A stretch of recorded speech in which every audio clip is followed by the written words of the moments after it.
And we've got exclusive numbers for you coming in from U.S. Customs and Border Protection for the month of March. 217,170 apprehensions at your southwest border. Gotaways now sit at 66,952. So where does that put us for 6 months of fiscal year 22?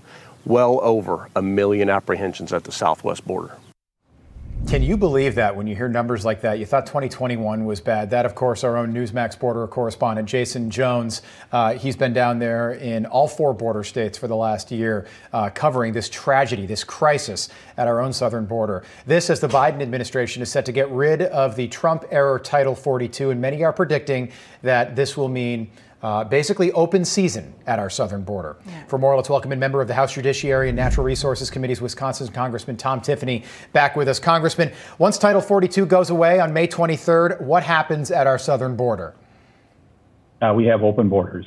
They're basically a borderless country down on the southern border. And I think the important thing for the American people to understand at this point is that this is deliberate. This is what some people want to have happen, because if President Biden and Vice President Harris were really serious about this, I mean, don't you think they would be going to the border? They understand the political peril that they're in as a result of doing that, including prominent Democrat senators that are coming out now saying, hey, don't get rid of Title 42.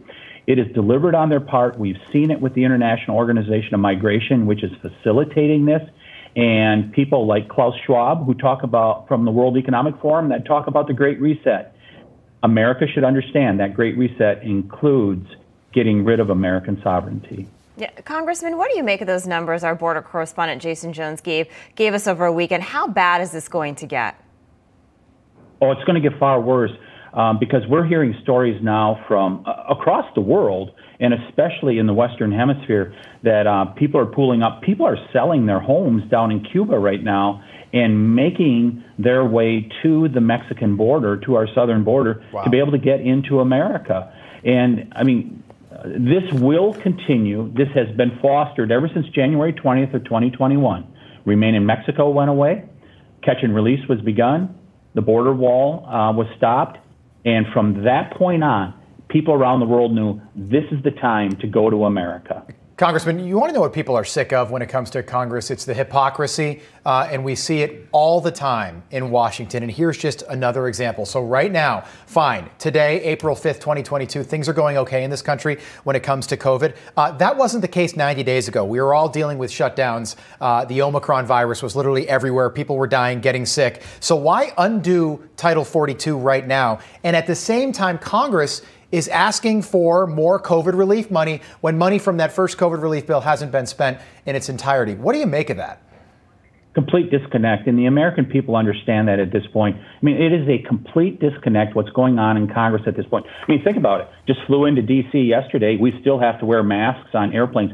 So how do you get rid of Title 42 if you still claim that there is this concern? President Biden could get rid of the mask mandate. We still have it. And many kids still are under significant restrictions in their schools. And now you want to get rid of Title 42?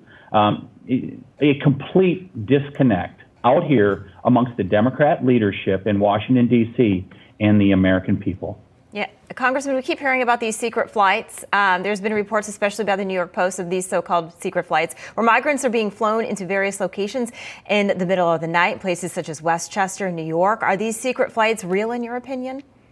Oh, absolutely. I just did a listening session a couple weeks ago in my district. A flight attendant from north central Wisconsin stood up and told about how she used to have to count the seats when she was on a flight out of McAllen, Texas, for how many openings they are, and then they would bring that many illegal migrants onto the plane to fill up that plane. And I saw it firsthand last year coming out of McAllen, Texas.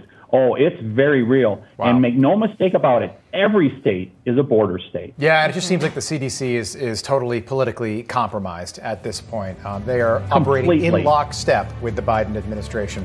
Congressman Tom Tiffany, come back and see us. Great having you on. We appreciate it. Always good to join you. Hey, I'm Rob Finnerty. Thanks for watching. If you enjoyed this video, please join the conversation in the comments below. Don't forget to subscribe, too. Hit the bell icon to be alerted to breaking news. And remember, there's a whole lot more on Newsmax TV, America's fastest growing cable news network. Newsmax TV, we're real news for real people.